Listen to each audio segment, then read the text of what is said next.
Yes, আমরা এই slide পর্যন্ত পড়েছিলাম যে সফটওয়্যার ডেভেলপমেন্ট যে প্রসেস, সেখানে 4টা প্রসেস মিনিমাম এখান থেকে আমাদের যেতে হবে। Specification, software development, validation and evaluation. এটা নিয়ে আমরা ডিসকাস করেছি, মানে যে আরো ডিটেইলস যখন আমরা দেখব সেটা চ্যাপ্টার 2 তে যখন যাব। সফটওয়্যার ডেভেলপমেন্ট যে ডিফারেন্ট লাইফ সাইকেল আছে সেটা বিভিন্ন নামে আছে, যেমন waterfall, V shape, prototyping model, incremental model, তারপরে স্পাইরাল মডেল, তারপরে অ্যাজাইল মেথড আছে বিভিন্ন। এগুলো নিয়ে আমরা পরবর্তীতে আরো ডিটেইলস দেখবো, কিন্তু যে মডেলই আমরা ফলো করি না কেন মিনিমাম এই 4টা ফেজ আমাদেরকে ফলো করতে হয়, এবং এক একটা মডেল হয়তো আমরা দেখবো 5টা 6টা এরকম ফেজ আছে, কিন্তু যে নামেই থাক কোনো না কোনো ভাবে আসলে 4টা মেইন ক্যাটাগরির মধ্যে সেই ফেজ গুলো আসলে পড়বে। এখানে ক্লাসের প্রথমেই আমাদের কেউ কেউ কোশ্চেন করেছিল, ঠিক মনে নেই, যে কম্পিউটার সায়েন্স আর সফটওয়্যার, যেমন আমাদের সাবজেক্টের নাম যদি আমরা বলি, গ্রিন ইউনিভার্সিটি তোমরা যেটা পড়ালেখা করছো সেটার নাম দেখবে যে কম্পিউটার সায়েন্স এন্ড ইঞ্জিনিয়ারিং। এটার নাম হতে পারতো শুধু কম্পিউটার সায়েন্স, বা হতে পারতো কম্পিউটার ইঞ্জিনিয়ারিং। যেমন সফটওয়্যার ইঞ্জিনিয়ারিং এখন আলাদা একটা সাবজেক্ট হয়ে গেছে, বিভিন্ন ইউনিভার্সিটিতে এটা এখন অফার করা হচ্ছে, বিভিন্ন আলাদা সেপারেট এক একটা প্রোগ্রাম বা ডিপার্টমেন্ট হয়ে গেছে। তাহলে আমাদের সাবজেক্টের নাম কম্পিউটার সায়েন্স এন্ড ইঞ্জিনিয়ারিং, এটার মাহাত্ম্যটা কি, এটা দেওয়ার অর্থ কি, এটাও আমাদের একটু পরিষ্কার হওয়া দরকার। এবং এটার সাথে সাথে আমাদের একটু আলাদা করে বোঝা দরকার যে কম্পিউটার সায়েন্সের সাথে কম্পিউটার ইঞ্জিনিয়ারিং এবং সফটওয়্যার ইঞ্জিনিয়ারিং এর পার্থক্যটা কোথায়। তাহলে আমরা আমাদের সাবজেক্টের নামের অর্থটাও বুঝতে পারবো। কম্পিউটার সায়েন্স যেটা বলছে, কম্পিউটার সায়েন্স হলো তোমার সেই আদিকাল থেকেই তুমি চিন্তা করো, মানুষ যখন কমপ্লেক্স কোনো হিসাব নিকাশ করতে করতে ধর ক্যালকুলেটর আবিষ্কার করলো, ক্যালকুলেটর থেকে আরো যখন এরকম বেশি হিউজ ডেটা যখন অ্যানালাইসিসের দরকার হলো, যখন ম্যানুয়ালি একজন মানুষের পক্ষে সেটা আসলে অনেক কঠিন হয়ে গেল, কিছু কিছু ক্ষেত্রে ইম্পসিবল হয়ে যাচ্ছে, সেই জায়গাগুলোতে এই জটিল যে হিসাব নিকাশ সেগুলোর জন্য একটা পাওয়ারফুল, একটা বেশি করে ডেটা দিয়ে অ্যানালাইসিস করে যে কোনো পারমুটেশন কম্বিনেশন করে যে কোনো রেজাল্ট বের করে নিয়ে আসার যে অ্যাবিলিটি সম্পন্ন একটা যন্ত্র, সেটার দিকে মানুষ কিন্তু একদিনে আসেনি। আজকের যে কম্পিউটার, সেই যোগ বিয়োগ গুণ ভাগ থেকে শুরু করে ক্যালকুলেটর, আস্তে আস্তে আস্তে আস্তে আজকের কম্পিউটার। তার মানে এই দীর্ঘ যে পথ পাড়ি দিতে হয়েছে, এখানে বিভিন্ন মানুষ বিভিন্ন সময় কন্ট্রিবিউট করেছে। যারা এই কন্ট্রিবিউট গুলো করেছে একটা স্টেপ থেকে আরেকটা স্টেপে এই ডিসকভার বা এই আবিষ্কার গুলোকে নিয়ে আসছে, তাদেরকে আমরা বলছি হলো সায়েন্টিস্ট।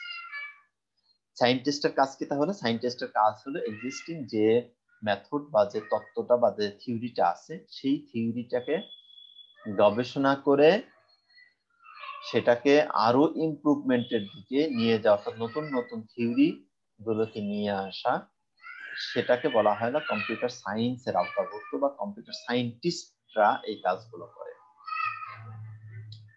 আর সফটওয়্যার ইঞ্জিনিয়ারিং এর মধ্যে কি আছে? সফটওয়্যার ইঞ্জিনিয়ারিং এর কাজ হলো এই যে যে থিওরি গুলো কম্পিউটার সায়েন্টিস্টরা কম্পিউটার সায়েন্সের মধ্যে যেগুলো দিল, যেগুলো আমরা আসলে পড়ালেখা করছি, যেমন ডাটা স্ট্রাকচার পড়ছো, বিভিন্ন সার্চিং অ্যালগরিদম আমরা পড়লাম, linear search, binary search, depth search, এগুলো বিভিন্ন টাইপের ধরো আমরা এগুলো এক একটা থিওরি, এক একটা তত্ত্ব।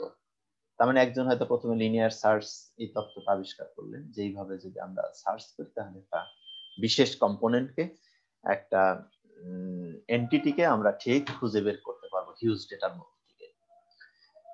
তার পরবর্তীতে যখন বাইনারি সার্চ আসলো, সে তার সাথে একটু ইমপ্রুভ বা একটা জায়গায় সে নিয়ে আসলো যে হ্যাঁ, সার্চ লিনিয়ার সার্চটা করা যায়, তবে কিছু কিছু কেস যদি আমরা বাইনারি সার্চ করে ফেলি, তাহলে প্রথমেই আমরা টোটাল ডোমেইনটাকে হিউজ ডেটাকে দুটা ভাগে ভাগ করে ফেলতে পারবো। তারপরে আমরা এক একটা ভাগকে আলাদা আলাদা করে সেটা একটা থিওরি বা একটা কৌশলের মধ্যে দিয়ে সেটা সার্চ করতে পারবো।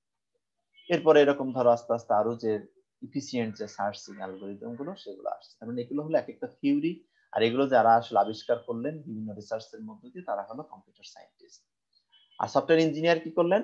তার সফটওয়্যার ইঞ্জিনিয়ারের কাজ হলো এই যে থিওরি বা ফান্ডামেন্টালস বা যে নলেজ গুলো কম্পিউটার সায়েন্সে আসলো বিভিন্ন গবেষণার মধ্য দিয়ে দীর্ঘ সময় ধরে আসছে, এই নলেজ গুলোকে সে জানে, এই নলেজ গুলোর সাথে সে ফ্যামিলিয়ার হয়ে ওঠে, এবং সে যখন রিয়েল লাইফের কোনো প্রবলেমের সলিউশন করতে যায়, একটা সফটওয়্যার বানাতে যায়, তখন ওই নলেজ গুলোকে সে কি করে রিয়েল লাইফের প্রবলেমের সাথে এনে রিলেট করতে পারে, যে কোন প্রবলেমটা সলিউশন করতে কোন থিওরিটা এখানে কাজে লাগবে, কোন টুলসটা এখানে নিয়ে আসতে হবে, কোন টেকনিকটা এখানে আমার ব্যবহার করতে হবে। তার মানে এক্সিস্টিং কম্পিউটার সায়েন্সের যত ধরনের টুলস টেকনিক আছে, থিওরি আছে, এগুলো সবটা জানা থাকে, এবং রিয়েল লাইফের বাস্তব জগতের যে কোনো প্রবলেমের সলিউশনে অ্যাপ্রোপ্রিয়েট থিওরিটাকে সে কাজে লাগাতে পারে, কাজে লাগিয়ে একটা সফটওয়্যারের তৈরি করা বা ডেভেলপ করা বা ডেলিভারি দেওয়ার জন্য সে কাজ করতে পারে। তাহলে পার্থক্যটা হলো কম্পিউটার সায়েন্সের মধ্যে আমরা দেখছি এখানে বিভিন্ন ধরনের থিওরি বা যে আবিষ্কারগুলো, যে নলেজ গুলো সেখানে আছে, কিন্তু সেটা রিয়েল লাইফে নিয়ে আসে হলো ইঞ্জিনিয়াররা। তাহলে হার্ডওয়্যার ইঞ্জিনিয়ারের ক্ষেত্রে হার্ডওয়্যার রিলেটেড, সফটওয়্যার ইঞ্জিনিয়ারের ক্ষেত্রে সফটওয়্যার। তাহলে ইঞ্জিনিয়ারের কাজ হচ্ছে হলো, সফটওয়্যার সায়েন্টিস্টের কাজ হলো থিওরি, তত্ত্ব, যে ওই বিষয়ের যে নলেজ সেটা নিয়ে তাদের আলোচনা গবেষণা, এবং সেটা হলো কম্পিউটার সায়েন্সের আওতাভুক্ত। আর ওই নলেজ গুলোকে কাজে লাগিয়ে যারা রিয়েল লাইফের প্রবলেম সলিউশন করেন তারা হলো ইঞ্জিনিয়ার। আর যারা শুধুমাত্র সফটওয়্যার রিলেটেড, সফটওয়্যারের অংশ নিয়ে যারা কাজ করেন, সফটওয়্যারের মধ্য দিয়ে যে সলিউশনটা বের করেন বিভিন্ন থিওরিকে কাজে লাগে, তাদেরকে আমরা বলছি সফটওয়্যার ইঞ্জিনিয়ারিং। তার ওই ডোমেইনটা হলো সফটওয়্যার ইঞ্জিনিয়ারিং, আর যারা এটা কাজ করছে তাদেরকে বলছি সফটওয়্যার ইঞ্জিনিয়ার। এইখানে দেখো এই জিনিসটাই আমরা একটা ডায়াগ্রামের মধ্য দিয়ে রিপ্রেজেন্ট করেছি। এটা হলো কম্পিউটার সায়েন্স এরিয়া, এটা হলো একটা কাস্টমার, আর লাস্টে হলো এইখানে দেখা গেল সফটওয়্যার ইঞ্জিনিয়ার। আমি একটা ফোন দেবো, সরি, তোমরা একটু এই ডায়াগ্রামটা একটু দেখো, তারপর আমি ডিসকাস করছি।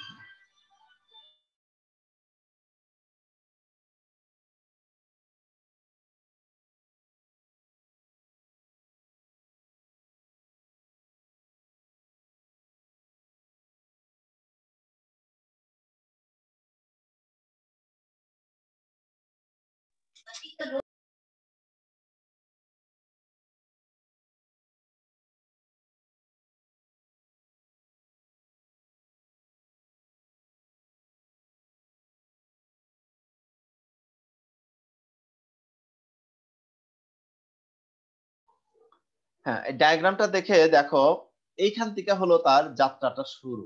মূলত আমরা যদি বলি এই এরিয়াটা কল্পনা করো, সফটওয়্যার ইঞ্জিনিয়ারের ডোমেইনটা হলো এইটা।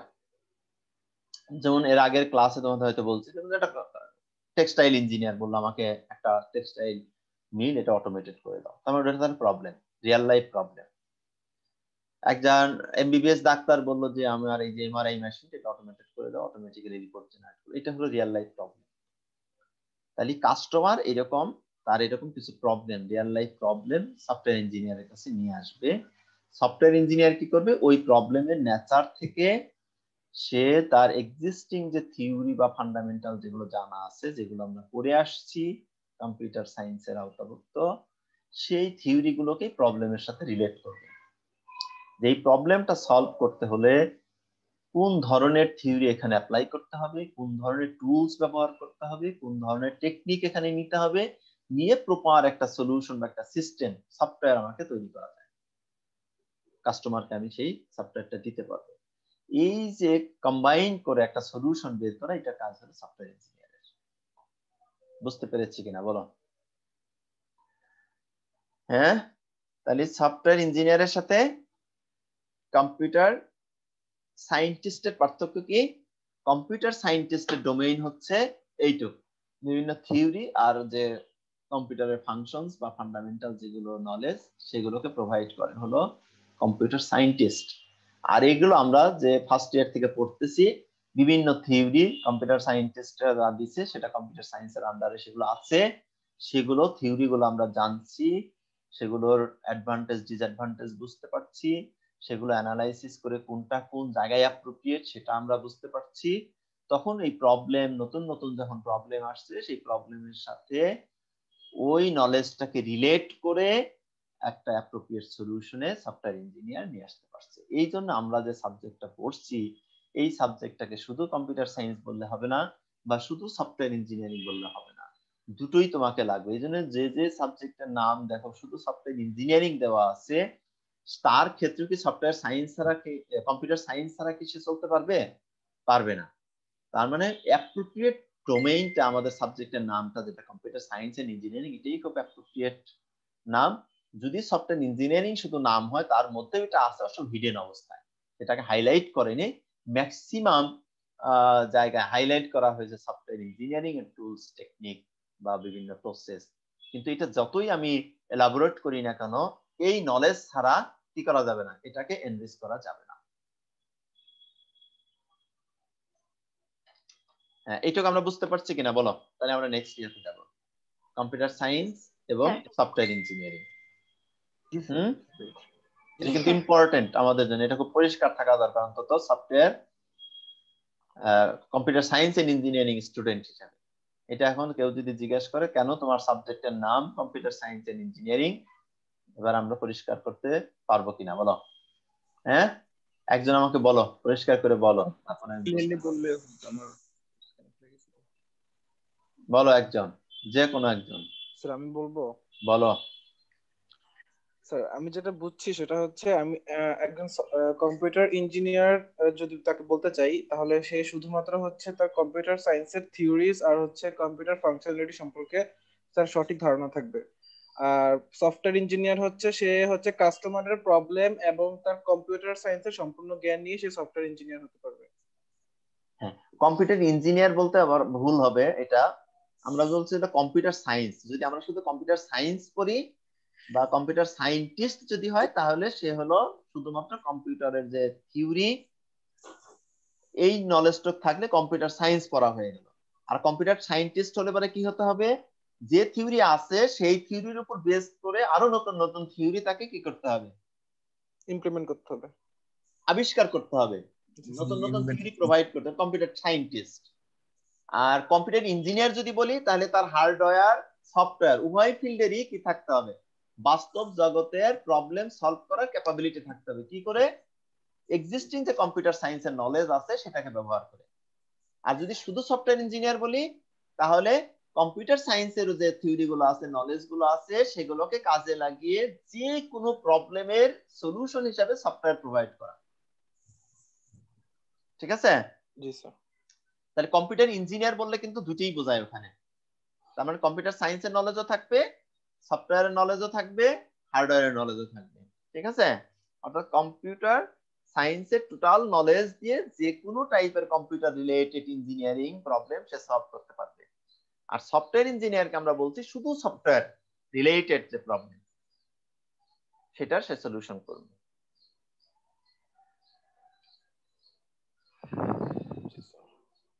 এরপরে যাই তাহলে আমরা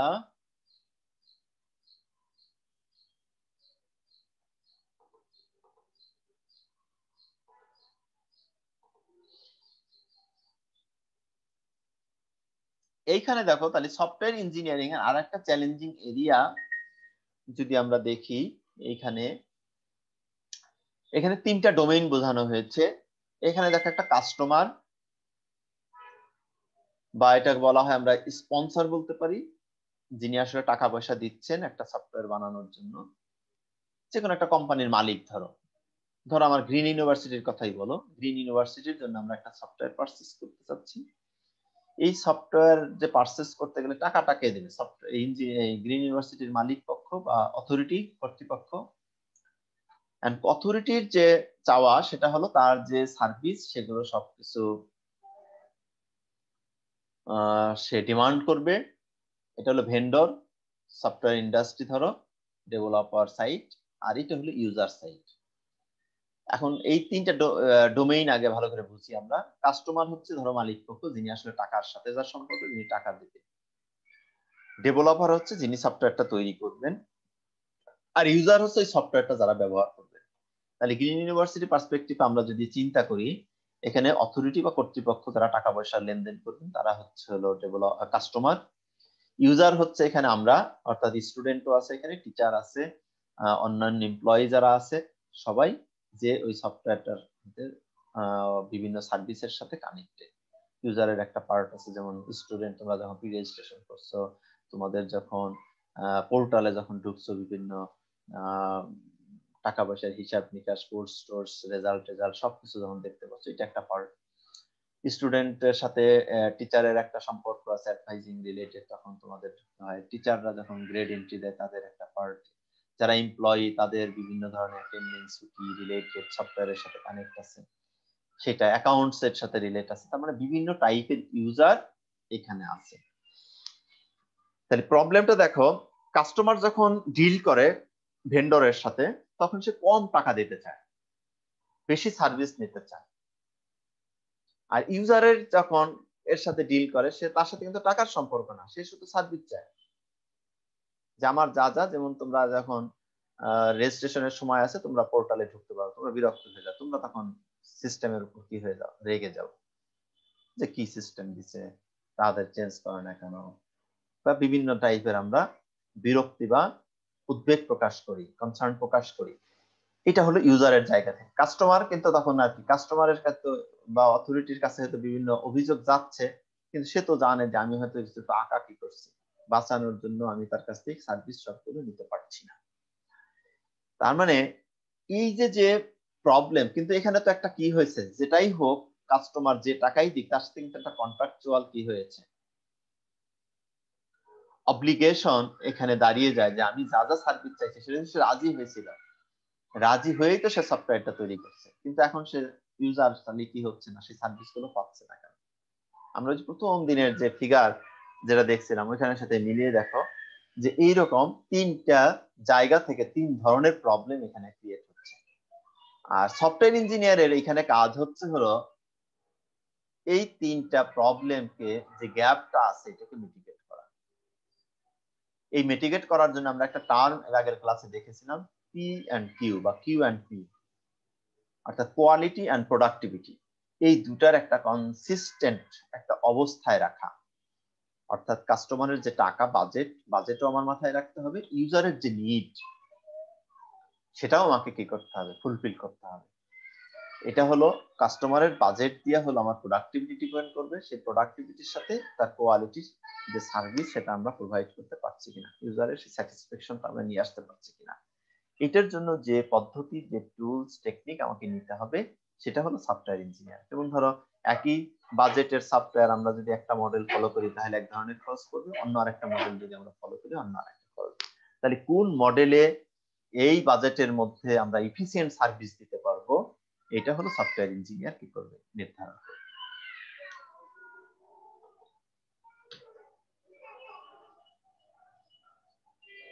সফটওয়্যার ইঞ্জিনিয়ার দিনকে দিন তার খরচ এরকম বেড়েই চলছে। তার মানে সফটওয়্যারের প্রাইস বেড়ে যাচ্ছে হু হু করে,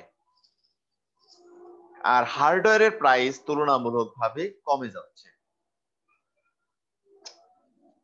এইটা মূল কারণ হলো, আগের যে সিস্টেম ছিল, আগের যে ইন্ডাস্ট্রিয়াল ইনফ্রাস্ট্রাকচার ছিল, সেই ইনফ্রাস্ট্রাকচার গুলো সবগুলো এখন সাইবার ফিজিক্যাল সিস্টেম, যাকে আমরা বলি। মানে ফিজিক্যাল সিস্টেমের সাথে সাইবার, অর্থাৎ নেটওয়ার্ক বা কমিউনিকেশন বা অটোমেটেড যে সিস্টেম, সেগুলোর সাথে আমরা কি করে ফেলছি, রিলেট করে ফেলছি। তার মানে প্রত্যেকটা ইনফ্রাস্ট্রাকচারে, প্রত্যেকটা সিস্টেমের সাথে এখন সফটওয়্যার ইনক্লুড করতে হচ্ছে। আর এই সফটওয়্যার ইনক্লুড আগে হয়তো একটা যোগ বিয়োগ, অ্যাকাউন্টিং, এগুলোর মধ্যেই সীমাবদ্ধ ছিল। এখন আর সফটওয়্যার সিস্টেম বলতে শুধুমাত্র যোগ বিয়োগ, গুণ ভাগ বা ছোটখাটো ক্যালকুলেশনের মধ্যে, ইআরপি সলিউশনের মধ্যে সীমাবদ্ধ নাই। সেটা একটা বৃহৎ ইন্ডাস্ট্রিকে একটা অটোমেশনের জায়গায় নিয়ে আসা, সবগুলো একটা সিস্টেমের সাথে কি করা, কানেক্ট করা, অটোমেটেড অপারেট হবে, অটোমেটেড প্রোডাকশন হবে, অটোমেটেড কোয়ালিটি কন্ট্রোল হবে, আর্টিফিশিয়াল ইন্টেলিজেন্স ওখানে অ্যাপ্লাই হবে। এই জাতীয় প্রবলেম কিন্তু এখন তোমার সফটওয়্যার ইঞ্জিনিয়ারিং এর আওতায় চলে আসছে। যে কারণে একটা সিস্টেম তুমি ধরো মেডিকেল সিস্টেম অটোমেট করতে যাচ্ছ, তাহলে সেখানে লাইফ রিস্ক তোমার বিষয় আছে। লাইফ রিস্ক বিষয় মানে যদি একটা ভুল তথ্য সেখানে যায়, তাহলে ধরো একটা আইসিইউ তে একটা পেশেন্ট আছে, তাকে অটোমেটেড তুমি একটা সিস্টেম দ্বারা মনিটর করছো, তার একটা ভুল সিগন্যালের কারণে তার লাইফ কি হয়ে যেতে পারে, ডিস্ট্রয় হয়ে যেতে পারে।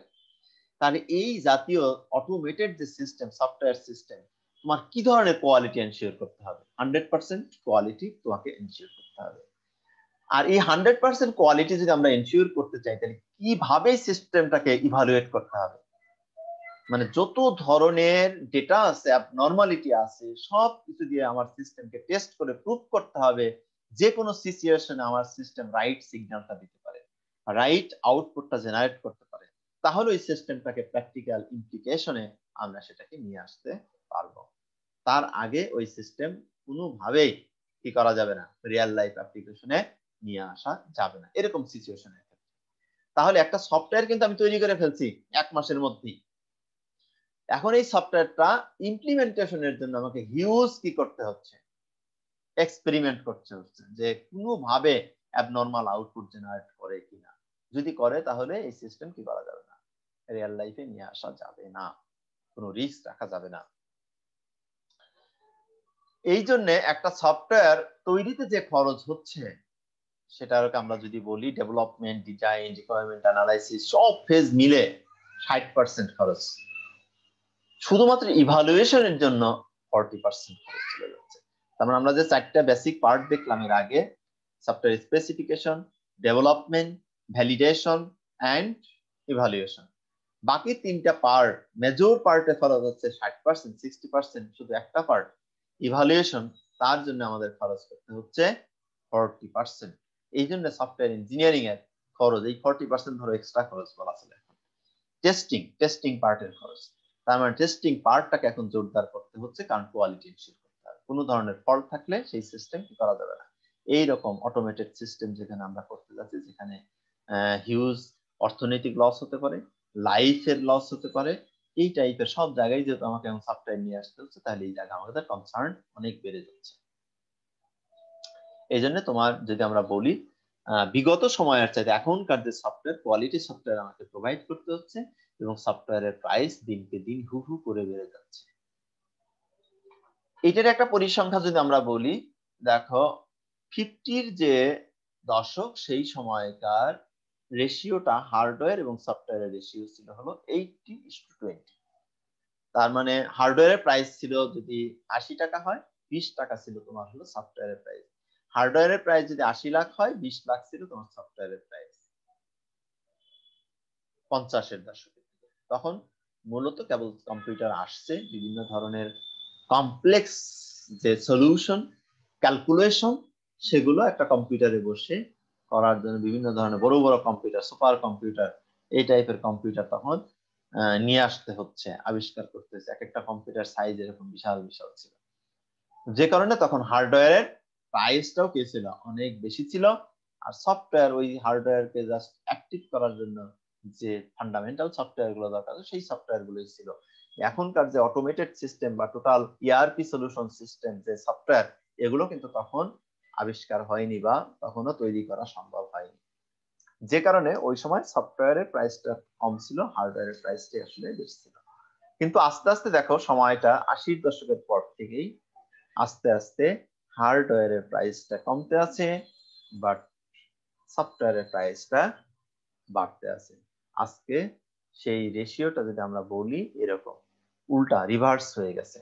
তার মানে একটা ব্যাংকের কথাই তুমি চিন্তা করো, একটা ব্যাংকের যদি অটোমেটেড সিস্টেম, একটা অটোমেশনের দিকে যদি আমরা একটা ব্যাংকিং সিস্টেমকে নিয়ে যেতে চাই, তাহলে ধরো কয়েকশো কোটি টাকা দিয়ে একটা সফটওয়্যার কিনতে হচ্ছে, আর তার ইনফ্রাস্ট্রাকচার, কম্পিউটার, হার্ডওয়্যার, ওগুলাকে ইমপ্লিমেন্ট করার জন্য খুবই মিনিমাম কয়টা কম্পিউটার, কয়টা ব্রাঞ্চ আছে, যে কয়টা কম্পিউটার, কয়টা টাকার কম্পিউটার লাগবে।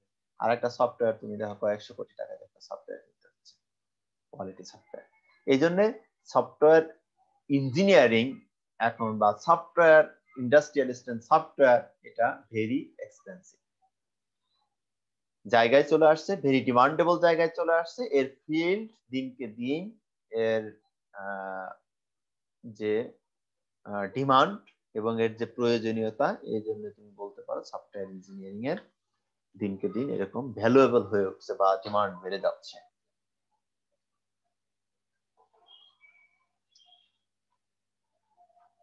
এখন এইটা আমরা আরেকটা জিনিস দেখবো, সফটওয়্যার ইঞ্জিনিয়ারিং যে এরিয়া গুলো আছে বিভিন্ন, যদি এক কথায় যদি আমরা বলি সফটওয়্যার ইঞ্জিনিয়ারিং চ্যালেঞ্জ বা এরিয়া যেটা, যেখান থেকে আমাদের আসলে সফটওয়্যার ইঞ্জিনিয়ারিং এর প্রয়োজনীয়তাটা আসছে, সেখানে বেসিক কোশ্চেনটা হলো এইটা।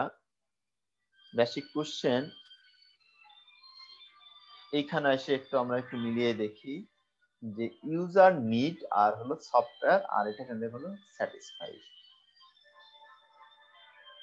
এইখানে সফটওয়্যার যেটা আমরা তৈরি করছি বা বিভিন্ন ভেন্ডর বিভিন্ন কোম্পানি সফটওয়্যার তৈরি করছে কিসের উপর বেস করে, ইউজারের যে নিড, তার মানে এটা রিকোয়ারমেন্ট, বিভিন্ন রিকোয়ারমেন্টের উপর আমরা সফটওয়্যার তৈরি করছি। চ্যালেঞ্জটা হচ্ছে এইটা স্যাটিসফাই, অর্থাৎ ইউজার যে নিডটা দিল সেই অনুসারে আমরা যে সফটওয়্যারটা তৈরি করলাম সেই সফটওয়্যারটা ইউজার স্যাটিসফ্যাকশনটা কেমন হচ্ছে, সে কি স্যাটিসফাই হচ্ছে নাকি হচ্ছে না। তার মানে ম্যাক্সিমাম ক্ষেত্রে এই স্যাটিসফ্যাকশনটাই কি হচ্ছে, ডিগ্রেডেশনের দিকে চলে যাচ্ছে। এই ডিগ্রেডেশন থেকে ইউজারের স্যাটিসফ্যাকশনটা যদি আমরা নিয়ে আসতে চাই, তাহলে আমাদের সফটওয়্যার ইঞ্জিনিয়ারিং এর যে এরিয়াগুলোকে আমাকে মাথায় রাখতে হবে, যে কোয়ালিটি গুলোকে আমাকে এনশিওর করতে হবে, মিনিমাম ফান্ডামেন্টাল একটা কোয়ালিটি একটা গুড সফটওয়্যারের ক্ষেত্রে আমরা কনসিডার করে থাকি হলো মেইনটেবিলিটি, ডিপেন্ডেবিলিটি, ইফিসিয়েন্সি, অ্যাকসেপ্টেবিলিটি। তাহলে মেইনটেবিলিটি কাকে বলছে? মেইনটেবিলিটি হলো স্যাটিসফ্যাকশনটা কিভাবে আসবে ইউজারের। মেইনটেবিলিটি হলো একটা সফটওয়্যার আমরা তৈরি করে দিচ্ছি, কিন্তু সেই সফটওয়্যারটা যখন ইউজারের কাছে যাচ্ছে, ইউজার বিভিন্ন ধরনের ডিফিকাল্টিস বিভিন্ন সময় ফেস করছে, সেটার যথাযথ সাপোর্ট আমরা দিতে পারছি কিনা। এক একটা মডিউল যেভাবে আমরা দিয়েছি তার নতুন নতুন আরো রিকোয়ারমেন্ট আসছে, সেই রিকোয়ারমেন্টটা সেই সফটওয়্যারের সাথে আমরা ইনক্লুড করতে পারছি কিনা, এটা হলো তার মেইনটেবিলিটি।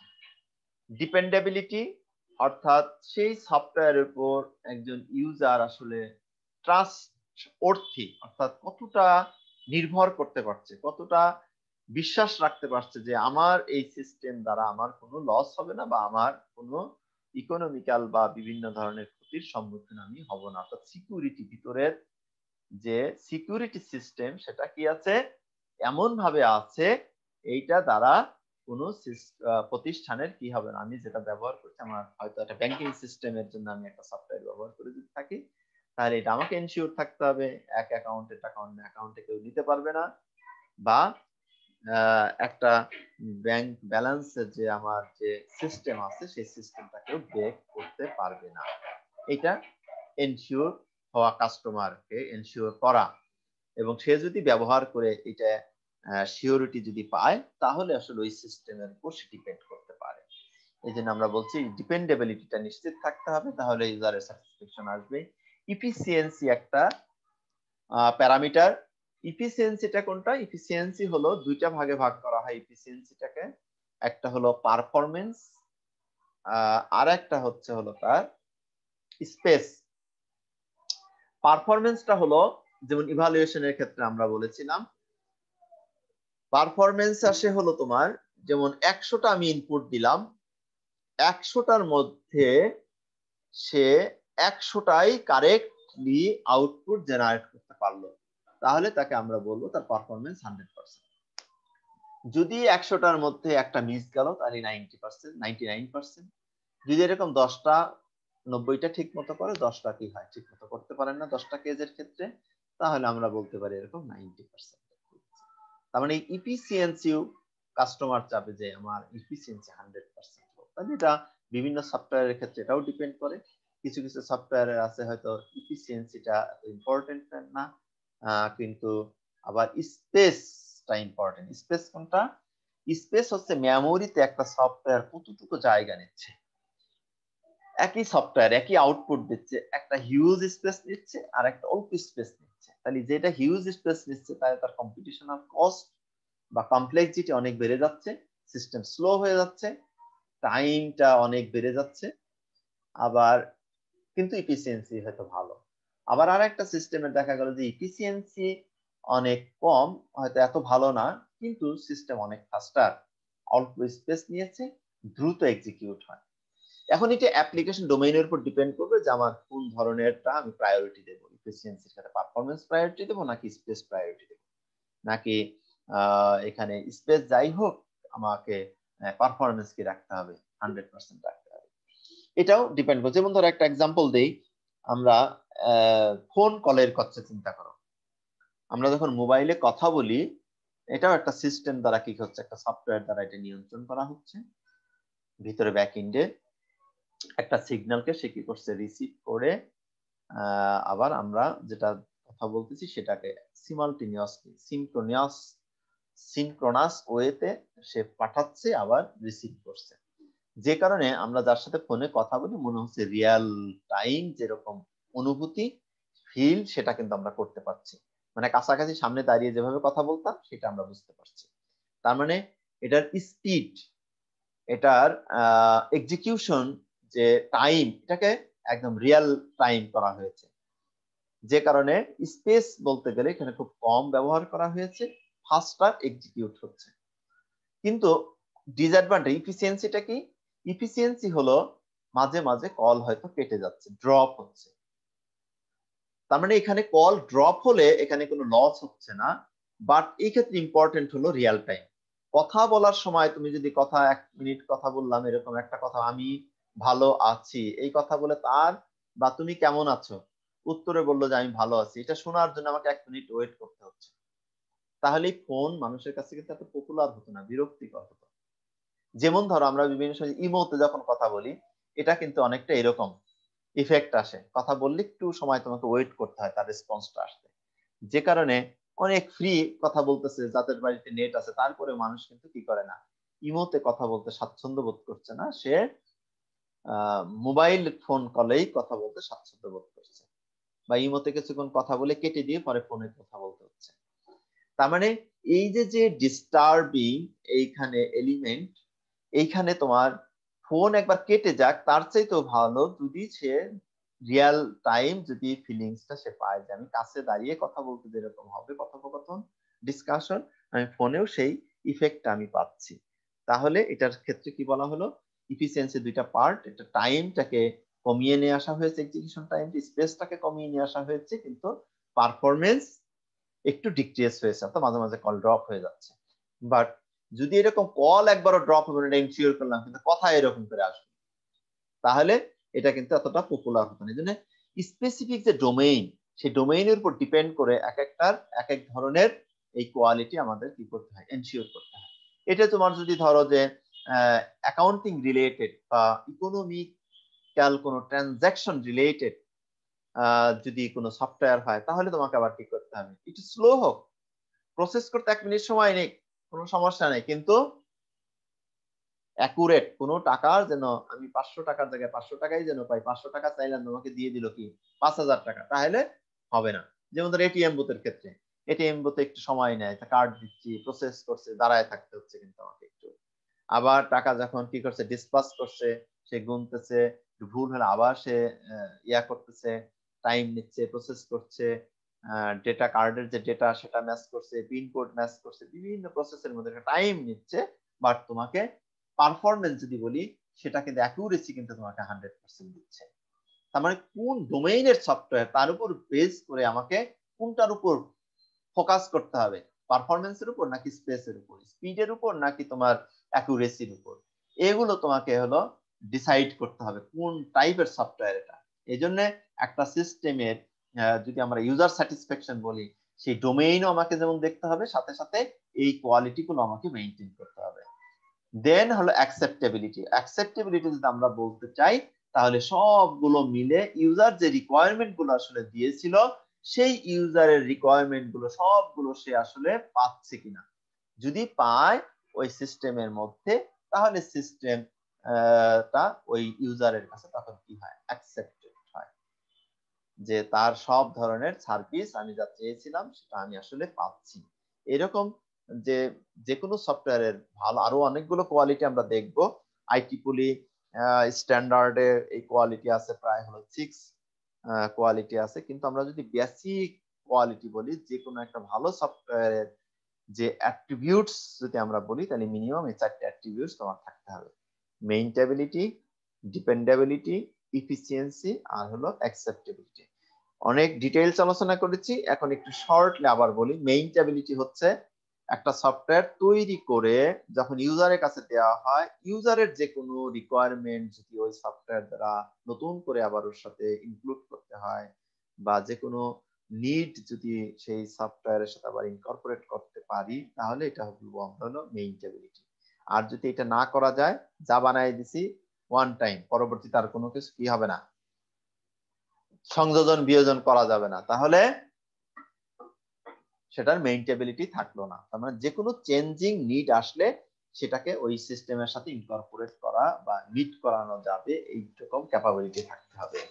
ডিপেন্ডেবিলিটি কি, যে কোনো ধরনের ট্রাস্টওয়ার্থি সিকিউরিটি রিলেটেড ইস্যু সেটা কি থাকতে হবে, ইনক্লুড থাকতে হবে। ইফিসিয়েন্সি কি, পারফরমেন্স এবং স্পেস দুইটার সাথে তোমাকে কি করতে হবে, তোমার সমন্বয় রেখে তোমাকে প্রবলেমের নেচার অনুসারে তোমাকে এনশিওর করতে হবে। যেখানে পারফরমেন্স দরকার পারফরমেন্স বাড়াতে হবে, যেখানে স্পেস দরকার সেখানে স্পেসের কমাতে হবে বা বাড়াতে হবে।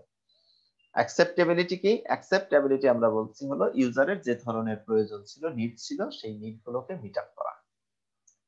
তাহলে ইউজার যদি সেটা যে ডিজাইনটা করা হয়েছে বা যে ফাংশনালিটি গুলো আছে সেগুলো ইউজার যদি সেটাকে কি করে অ্যাকসেপ্ট করে, তাহলে আমরা বলবো এটার অ্যাকসেপ্টেবিলিটি। মিনিমাম এই 4টা অ্যাট্রিবিউটস একটা ভালো সফটওয়্যারের ক্ষেত্রে আমাদের মেইনটেইন করতে হবে।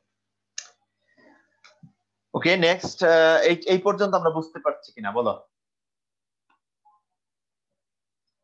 হ্যাঁ,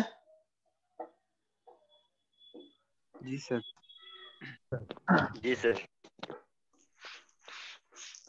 আচ্ছা, এইবার তোমরা একটু বলো তো, আমরা সবচেয়ে ভালো যদি অ্যানালাইসিস করে থাকি, এই যে 4টা বৈশিষ্ট্য আমরা বললাম, তোমরা তো আমাদের যে জিউএমএস স্টুডেন্ট পোর্টালই বলো, ওইটুক যদি আমরা অ্যানালাইসিস করি, ওইখান থেকে আমরা এই সফটওয়্যারের মেইনটেবিলিটি, ডিপেন্ডেবিলিটি, এফিসিয়েন্সি, অ্যাকসেপ্টেবিলিটি এটাকে আইডেন্টিফাই করতে পারবো।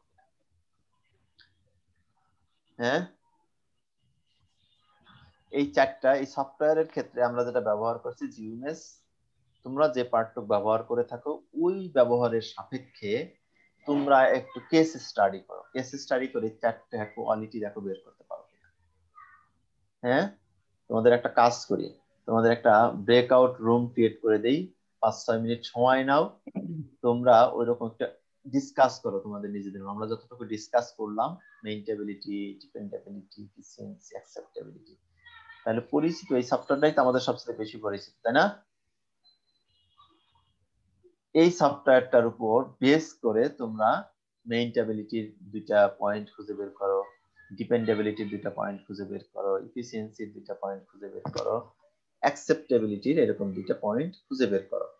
বের করে আমরা পরবর্তীতে এর আগের ক্লাসে যেরকম ডিসকাস করছিলাম ওইরকম একটা ডিসকাস করে দেখি যে আমরা আসলে 4টা পয়েন্ট ঠিক করতে পারছি কিনা আজকের ক্লাসে। কি রাজি আছো কিনা বলো? রাজি হ্যাঁ, স্যার। রাজি। ওকে, তাহলে বেশি না, অল্প সময় নেব। আমরা 3টা গ্রুপ ক্রিয়েট করি।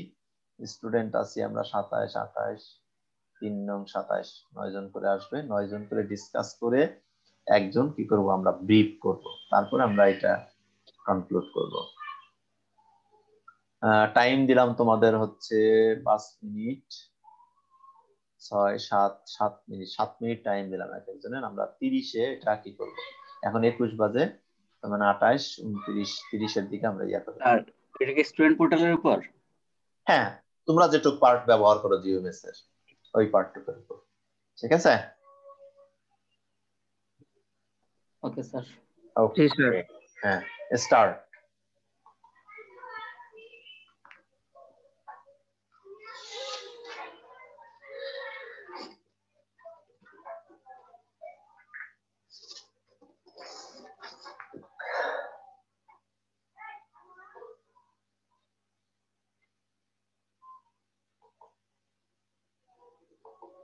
এই তোমরা সবাই এসেছো রুমে? জি স্যার। হ্যাঁ, ওকে, শুরু করো, টাইম কম, সবার মতামতটাই নেওয়ার চেষ্টা করো, আর জি একজন স্যার। ফাইনালি ইয়া করবা। হ্যাঁ,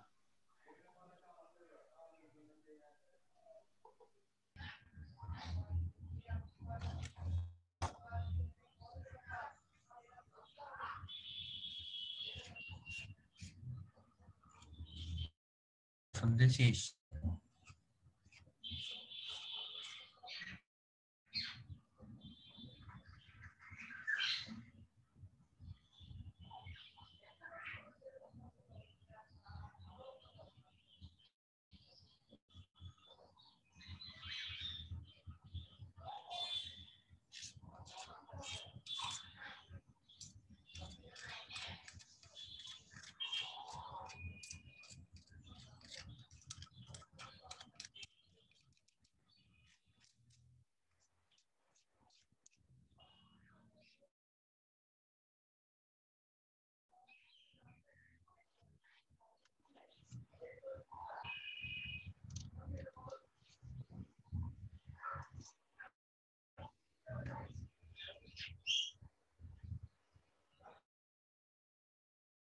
কত নম্বর পেজ? এটা 30 30 30 30 30 30 পেজ।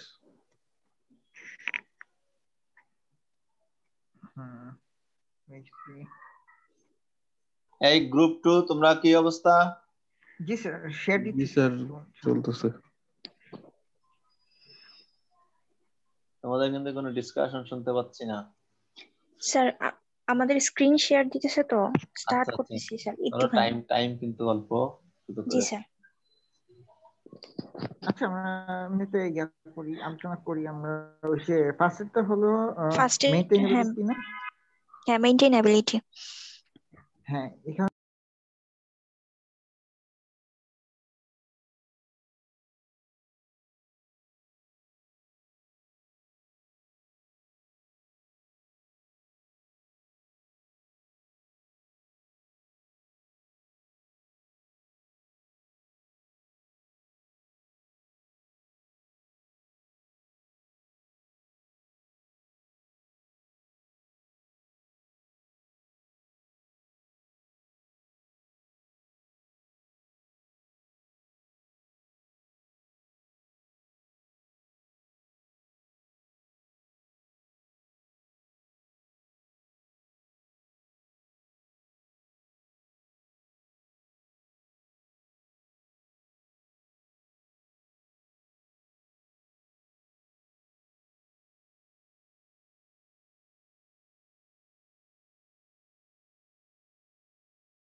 হ্যালো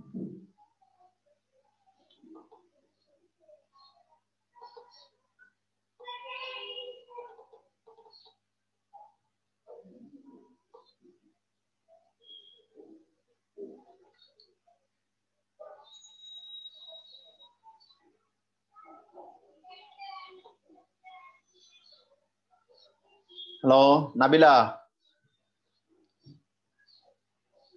জি স্যার। তোমরা কি বের হয়ে গেছিলা নাকি রুম থেকে?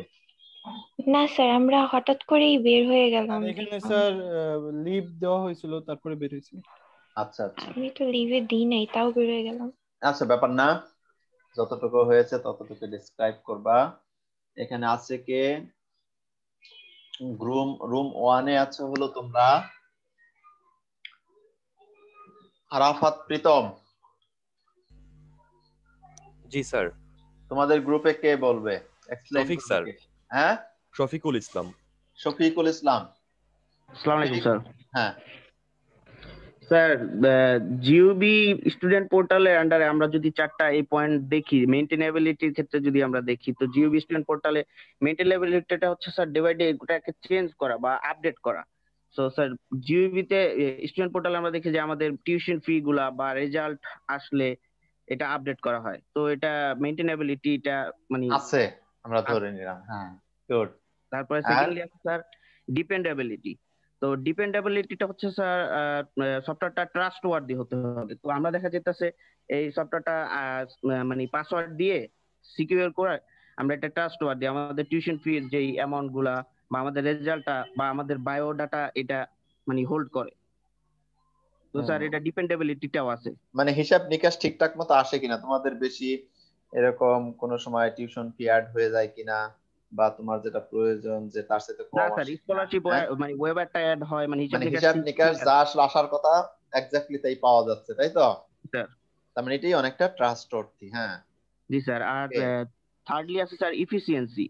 স্যার ইফিসিয়েন্সিতে হচ্ছে সফটওয়্যারটা হচ্ছে এক্সট্রা যে রিসোর্স বা রিসোর্স গুলা ওয়েস্ট করবে না, যতটুকু প্রয়োজন অতটুকুই ব্যবহার করবে। তো দেখা যেতেছে স্যার ইফিসিয়েন্সির দিক দিয়ে স্যার মোটামুটি 70% ইফিসিয়েন্ট বলা যায়, মানে আমার আর কি এটা পার্সোনাল ওপিনিয়ন মনে হয় আর কি। কারণ দেখা যেতে স্যার অনেক সময় ক্ষেত্রে একটু ঘাটতি আছে, তাই তো? স্যার এফিশিয়েন্সি স্যার হলো স্যার সফটওয়্যার স্যার নিয়মিত বলে কিনা স্যার, সফটওয়্যার স্যার রেসপন্সিভ কিনা স্যার।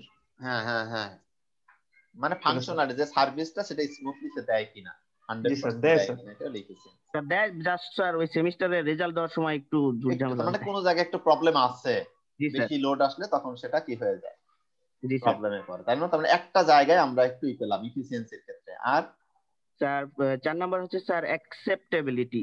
অ্যাকসেপ্টেবিলিটিটা হচ্ছে স্যার ইউজার, আমরা যারা ইউজার আমরা যেই গোলের জন্য আর কি সফটওয়্যারটা বানাইছি, ওই গোলটা আমরা পাইতেছি কিনা বা ওই বেনিফিটটা আমরা ইউজারের সাথে কতটুকু ইন্টারাকশন করতে পারতেছি। এটা হচ্ছে আমরা অনলাইনে মানে স্টুডেন্টের মনিটর করা, রেজাল্ট দেওয়া বা স্টুডেন্টদের টিউশন ফির হিসাব রাখা বা মানে অনলাইনে কাজটা সহজ করার জন্য আমরা এটা বানাইছি। তো দেখা যেতে স্যার এই জায়গায় এই গোলটা মানে পারফেক্টলি করা যাইতেছে, যদি একটু কম বেশি আর কি ঝামেলা হয়। যাই হোক, মনে হলো তোমরা অ্যাকসেপ্ট করছো, তাই তো? ইউজারে তারা অ্যাকসেপ্টেড, মোটামুটি যা যা তার দরকার ম্যাক্সিমাম নিড গুলো সে কি করতে পারছে, ফিল আপ করতে পারছে, এই তো বলতে যাচ্ছ? জি sir. Okay, thank you Shafiqul for your nice explanation on this software. Now I would request to explain the group leader of group 2. আসসালামু আলাইকুম স্যার। ওয়ালাইকুম আসসালাম। স্যার হচ্ছে যে গ্রুপ 2 পক্ষ থেকে আমি সাবিকুন নাহার স্বর্ণা মানে বলতে চাচ্ছিলাম। বলো। হ্যাঁ স্যার, আমাদের জিওবি স্টুডেন্ট পোর্টালের ক্ষেত্রে মেইন যে 4টা জিনিসগুলো রয়েছে তার মধ্যে ফার্স্ট ওয়ান হচ্ছে মেইনটেইনেবিলিটি। এক্ষেত্রে আমরা যতটুকু ডিসকাস করে বুঝতে পেরেছি, মেইনটেইনেবিলিটির ক্ষেত্রে ফার্স্ট কাজ মানে মেইন কাজটা হচ্ছে যখন নতুন কোনো কিছু অ্যাড করা বা আপডেট করা হয়, সাপোজ প্রত্যেকটা সেমিস্টারে আমাদের হচ্ছে যে রেজাল্ট থেকে শুরু করে যাবতীয় কিছু আপডেট করা হয়, সেক্ষেত্রে যে জিওবির যে স্টুডেন্ট পোর্টালের সফটওয়্যারটা এটা এক্সাক্ট ওয়েতে মেইনটেইন করা হচ্ছে কিনা। তো আমাদের অপিনিয়নটা হচ্ছে যে হ্যাঁ, এক্সাক্ট ওয়েতে মেইনটেইন করা যাচ্ছে। সেকেন্ড যেই ইয়েটা আসতেছে সেটা হচ্ছে ডিপেন্ডেবিলিটি। এক্ষেত্রে আমরা প্রতি সেমিস্টারে সাপোজ টিউশন ফি থেকে শুরু করে আমাদের ওয়েফার বলেন বা স্কলারশিপ যাবতীয় কিছু যে এক্সাক্ট ওয়েতে বা প্রপার ওয়েতে আমরা পাচ্ছি কিনা, এই ক্ষেত্রে আমাদের কাছে মনে হয় যে হ্যাঁ সফটওয়্যারটা ট্রাস্টওয়ার্দি। থার্ড যেটা সেটা হচ্ছে ইফিসিয়েন্সি। এক্ষেত্রে ইফিসিয়েন্সির ক্ষেত্রে দেখা যায় যে মানে একটা জিনিস চলে আসে যে পারফরমেন্সটা কেমন দেখাচ্ছে। যখন রেজাল্টের ক্ষেত্রে যদি আমরা বলি, রেজাল্ট বা রেজিস্ট্রেশনের ক্ষেত্রে যখন একসাথে অনেকগুলো স্টুডেন্ট হিট করে তখন ওয়েবসাইটটা অনেক সময় ব্লক দেখায়। সেক্ষেত্রে আমরা দেখতে পাই যে পারফরমেন্সের একটা ঘাটতি থেকে যায়। তো আমরা মনে করি যে এক্ষেত্রে একটা মানে ল্যাক থেকে গেছে। আর ফোর্থ যেটা সেটা হচ্ছে অ্যাকসেপ্টেবিলিটি, অর্থাৎ আমরা ইউজার হিসেবে এক্সাক্ট ওয়েতে বা প্রপার ওয়েতে যে হচ্ছে যে আউটপুট গুলো পাওয়ার কথা সেগুলো পাচ্ছি কিনা, বা আমরা যে জিনিসটা দেখতে চাচ্ছি যখন আমরা জিওভি স্টুডেন্ট পোর্টালে ঢোকার পরে সাপোজ আমার মানে টিউশন ফি থেকে শুরু করে তারপরে হচ্ছে শিডিউল থেকে শুরু করে সবকিছু আমরা এক্সাক্ট ওয়েতে বা প্রপার ওয়েতে দেখতে পারতেছি কিনা। আর ইফিসিয়েন্সির ক্ষেত্রে স্যার আরেকটা কথা আমাদের মাথায় আসে যে এই জিনিসটা মোবাইল ফ্রেন্ডলি বা রেসপন্সিভ না। যখন আমরা মোবাইলে হচ্ছে জিওভি স্টুডেন্ট পোর্টালে ঢুকি তখন ল্যাপটপে যেরকম দেখা যায় বা একটা কম্পিউটারে যেরকম আমরা দেখতে পাই মোবাইলে ঠিক ওই রকমই দেখায়, বাট মোবাইলে রেসপন্সিভ হিসেবে যেরকম দেখানোর কথা এক্সাক্ট সেই রকম ভাবে দেখায় না। স্যার আমাদের পক্ষ থেকে এতটুকুই ছিল।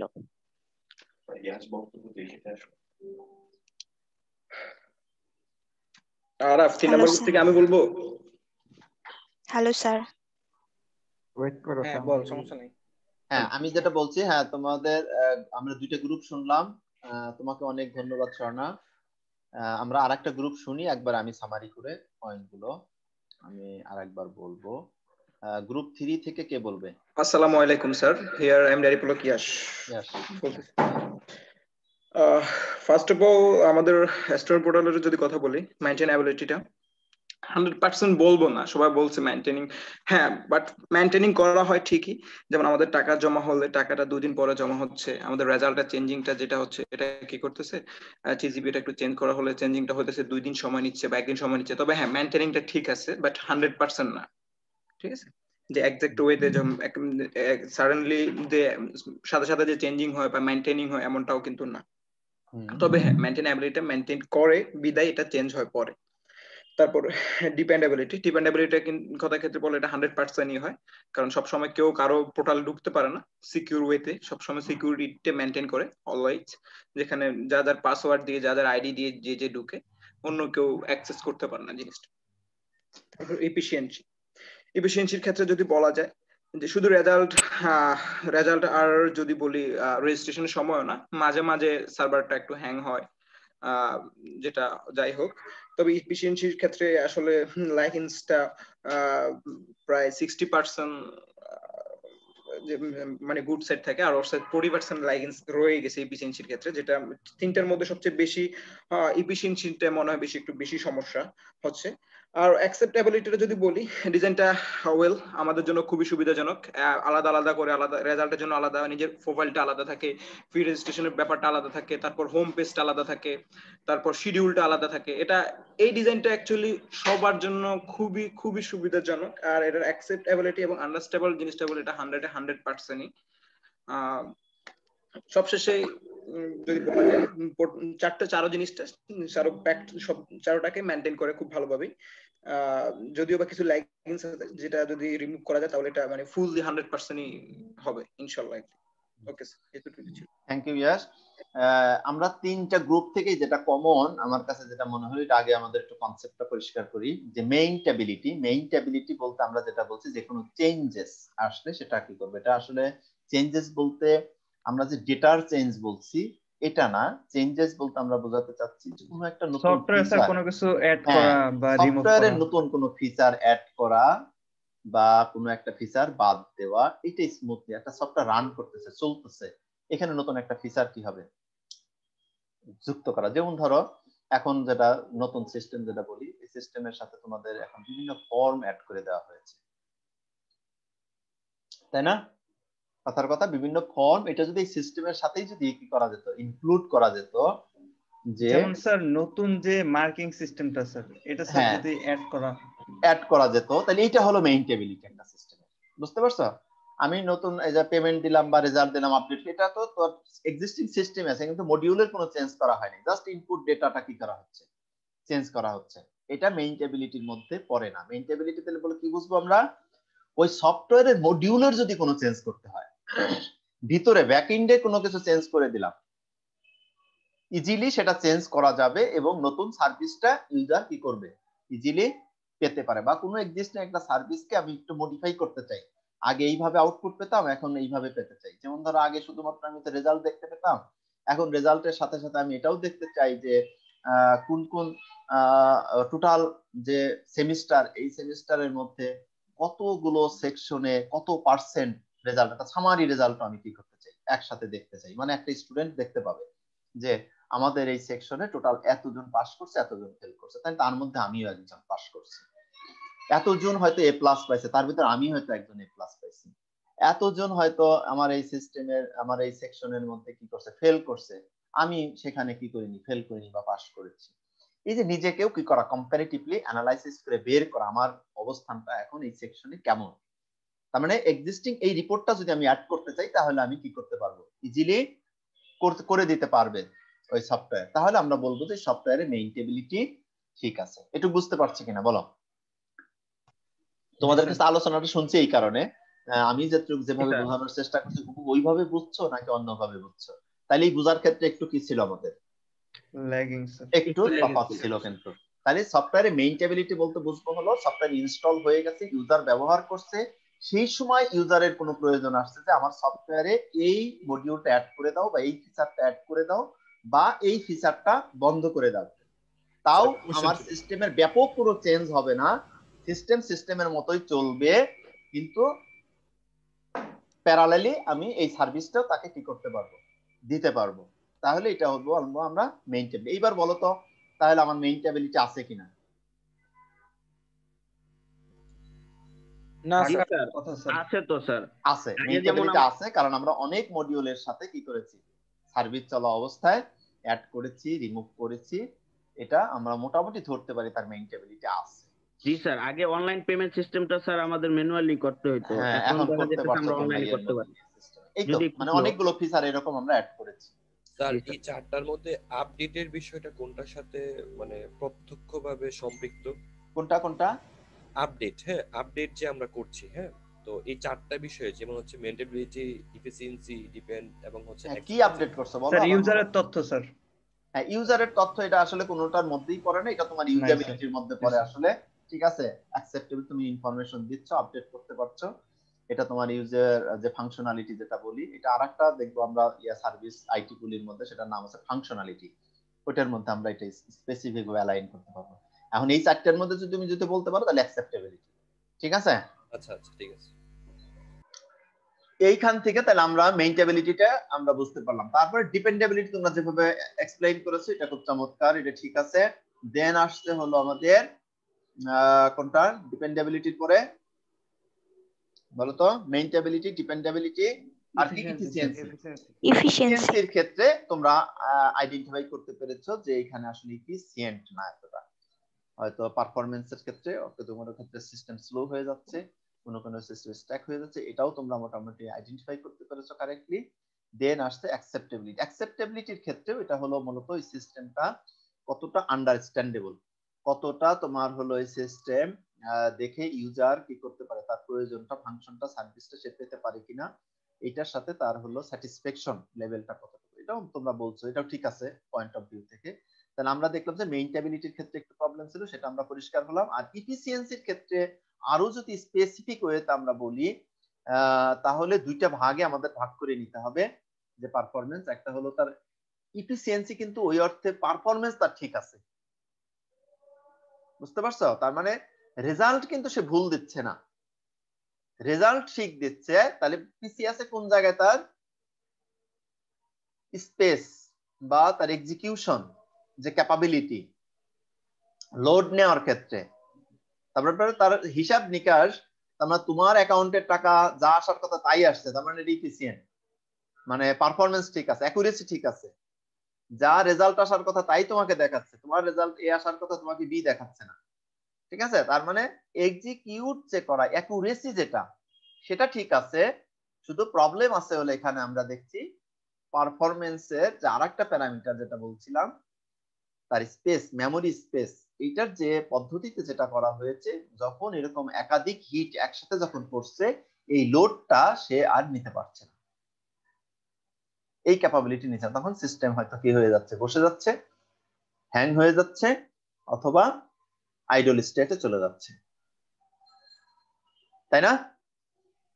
তার মানে এটাও তোমাকে কিন্তু বুঝতে হবে। তাহলে প্রবলেমটা কোথায়? প্রবলেমটা হলো আসলে এক্সিকিউশন যে ক্যাপাবিলিটি, যে স্পেস, মেমোরি স্পেস বা সার্ভারের ক্ষেত্রে যে যে টোটাল ব্যান্ডউইথ যেটা যেটা থাকার কথা ছিল, যেটার মধ্যে দিয়ে তার কত পর্যন্ত রিকোয়েস্ট সে অ্যাকসেপ্ট করতে পারবে, একসাথে প্যারালালি কয়টা ইনস্ট্রাকশন সে এক্সিকিউট করতে পারবে, এই জায়গাটায় তার কি আছে, প্রবলেম আছে। যে কারণে আমরা যতটুকু দেখলাম যে মেইনটেবিলিটি তার থাকলেও এই জায়গায় যেটা এই মেইনটেবিলিটিটা এইখানে সে কি করতে পারছে না, সার্ভিস দিয়ে বা এইখানে মডিফাই করে এই লিমিটেশনটা, এই প্রবলেমটা তারা আর দূর করতে পারছে না। দূর যদি না করতে পারে, তার মানে এটা দূর করতে হলে তাকে কি করতে হবে, তাকে হলো পোর্টেবিলিটি, আর একটা কি আছে বৈশিষ্ট্য আছে সফটওয়্যারের, সেটা আমরা পরবর্তীতে দেখব। এই পোর্টেবিলিটির কোয়ালিটিটা হলো এদের নাই একেবারে। পোর্টেবিলিটি হলো একটা এনভায়রনমেন্ট থেকে আরেকটা এনভায়রনমেন্টে নিয়ে যাওয়া যাবে, একটা টেকনোলজি থেকে আরেকটা টেকনোলজিতে ইজিলি কি করা যাবে, ট্রান্সফর্ম করা যাবে। এখন ধরো এটা ধরো ভিজুয়াল বেসিকে করা আছে কথার কথা সফটওয়্যারটা, এটাকে যদি আমরা এখন সি শার্পে নিয়ে যেতে চাই, ইজিলি নিয়ে যাওয়া যাবে যদি এই বৈশিষ্ট্যটা আমরা যদি মেইনটেইন করি, পোর্টেবিলিটি, তাহলে সফটওয়্যারে চলতে থাকবে, প্যারালালি ওটাকে আমরা কনভার্ট করে ফেলতে পারবো খুব ইজিলি। এমন ভাবে সিস্টেম ডিজাইন করা থাকবে, কোড মডিউল গুলো এমন ভাবে ডিজাইন করা থাকবে, একটা টেকনোলজিও যদি আমরা চেঞ্জ করতে চাই, প্ল্যাটফর্ম যদি চেঞ্জ করতে চাই, তাহলে ইজিলি এটা আমরা চেঞ্জ করে ফেলতে পারবো, ডেটাবেস যদি চেঞ্জ করতে চাই চেঞ্জ করে ফেলতে পারবো।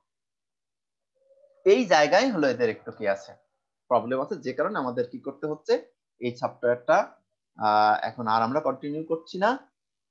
এখন নতুন যেহেতু টেকনোলজি আসছে, নতুন নতুন আধুনিক কি আসছে, অনেক ফিচার, অনেক আধুনিক টুলস টেকনিক আছে, সেগুলোকে এখন কি করতে হবে, অ্যাডপ্ট করে নতুন সফটওয়্যার নিয়ে যেতে যাচ্ছে, যেখানে এই বৈশিষ্ট্যগুলো থাকবে, যদি ইন ফিউচার যদি আরো যদি নতুন কোনো টেকনোলজি আছে সেটাকেও জন্য কি করতে পারে, সফটওয়্যার অ্যাডপ্ট করতে পারে। তাহলে এই পর্যন্ত আমরা বুঝতে পেরেছি কিনা বলো? অনেক সময় নিয়েছে কিন্তু তোমাদের এই চারটা ইয়া করার। জি স্যার, বুঝতে পেরেছি। স্যার একটা কোশ্চেন ছিল। বলো। স্যার ইউজার ফ্রেন্ডলির যে বিষয়টা, যে সফটওয়্যারটা এক্স্যাক্টলি ইউজার ফ্রেন্ডলি কিনা, সেটা কি অ্যাকসেপ্টেবিলিটি? ইয়েস। জি স্যার। অ্যাকসেপ্টেবিলিটি, এই তো আমরা ধরতে পেরেছি কিন্তু বিভিন্ন কোয়ালিটি প্রপার্টিজ। তাহলে আমরা এখন সফটওয়্যার তৈরি করতে গেলে মিনিমাম এই চারটা তো মাথায় রাখবোই।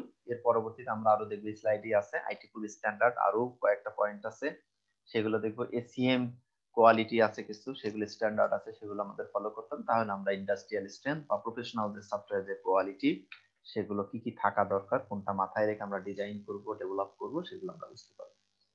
তো আজ এ পর্যন্তই, তোমাদের অ্যাটেন্ডেন্সটা নেব, তোমরা থেকে কেউ লিভ নিও না। তাহলে এই পর্যন্ত আমরা বুঝতে পেরেছি। কোনো কোশ্চেন থাকলে তোমরা এখন ওপেনলি, যদি এর বাইরে কোনো কোশ্চেন থাকে তোমরা করতে পারো। আমাদের হ্যাঁ বলো। আমাদের যে সফটওয়্যারটা স্যার ল্যাগিং করে স্যার, মানে যখন পোর্টালে রেজাল্ট দেওয়া হয়, তখন কি স্যার এটা কি স্পেসের জন্য সমস্যাটা হয় না? স্পেস, হ্যাঁ, একেবারেই এক্সিকিউট, একসাথে অনেকগুলো ইনস্ট্রাকশন আসলে সে আর কি করতে পারে। আচ্ছা স্যার। তার মানে কি স্যার সার্ভারের র‍্যাম কম? সার্ভারের র‍্যাম কম না, এটা সফটওয়্যার ডিজাইনের মধ্যেই প্রবলেম, বুঝতে পারছো? এটাকে শিডিউলিং করার বিষয় থাকে, এটাকে মাল্টি থ্রেডিং এর অপশন আছে, এই ফিচার গুলো এখানে কি করা নেই। সেইটাই এখন ফিক্স করা পসিবল না। হ্যাঁ, এখন ফিক্স করতে গেলে টোটাল সফটওয়্যার তাকে কি করতে হবে আবার, মানে এটা ডিজাইনের সময়, হ্যাঁ ডিজাইনের সময় এইটাই প্রবলেম ছিল, এটা হলো বলা হয় পোর্টেবিলিটি। এটা করতে গেলে নতুন করে সফটওয়্যারটাকে আমরা বানাতে হবে, অনেক নতুন সফটওয়্যারের মতোই খরচ পড়ে যাবে। এই জন্য আবার আবার তার টেকনোলজিও কি করতে পারছে না, আপডেট করতে গেলেও তার টোটাল করে সব আবার চেঞ্জ করতে হবে। জি স্যার। বুঝতে পারছো? সফটওয়্যার ইঞ্জিনিয়ারিং এই জন্য পড়তে হবে। খালি একটা প্রোডাক্ট বানাইলে হবে না, সেই প্রোডাক্টটাকে ইফিসিয়েন্ট ওয়েতে তার সব কোয়ালিটি থাকতে হবে। স্যার প্লে স্টোরে স্যার স্যার যখন কতগুলো আমাদের স্যার এটা অ্যাপ আছে হ্যান্ড স্যার, ওভার করে সফটওয়্যার আছে। সফটওয়্যারটা, তখন আসলে ওই টেকনোলজি ওইভাবে ধরার মতো বোঝার মতো কেউ ছিল না।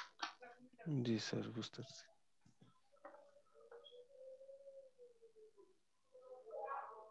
এটা নিয়ে আরেকদিন গল্প করব, এই সফটওয়্যারের ধরার মতো বোঝার মতো যে কেউ ছিল না, সেটা আরেকদিন আমরা গল্প করব। কারণ ওই সময় যে সময়কার সফটওয়্যার আসছে, সময় ভিজুয়াল বেসিক গুলো দিয়ে সফটওয়্যার তৈরি করা, তার নতুন যে সফটওয়্যার আগে তো দেখলাম সফটওয়্যার ইন্ডাস্ট্রির অবস্থা কি ছিল, আর আমরা যারা ইউজার সফটওয়্যারের তাদেরও তো নলেজ কিনা ওই লেভেলের নাই, তাই না? জি স্যার। সব জায়গায় প্রবলেম আছে। ঠিক আছে, তাহলে অ্যাটেন্ডেন্সটা নেই। ফাইজুর রহমান আছো? Yes sir. রেকর্ডিংটা অফ করে দিন।